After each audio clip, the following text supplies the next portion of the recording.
Aujourd'hui, samedi 4 octobre, au musée Soulages, on propose une visite en langue des signes française menée par une médiatrice sourde qui s'appelle Sylvanie Tendron et qui, dans un second temps, va être interprétée en français oral par Katia qui interprète.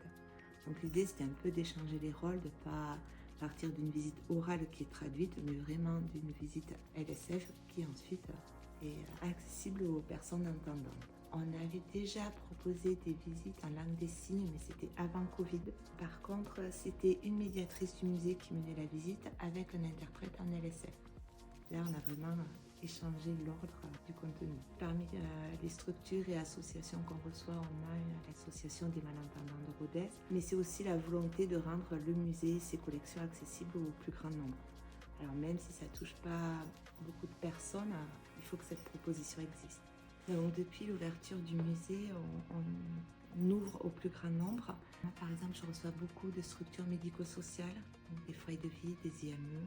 Donc c'est une médiation physique, mais on met aussi en place des outils pour les visiteurs en situation de handicap qui viennent en autonomie.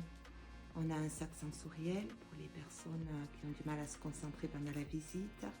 On a une maquette tactile à l'accueil qui permet aux non-voyants de prendre connaissance des volumes. On a aussi des documents thermogonflés traduits en braille.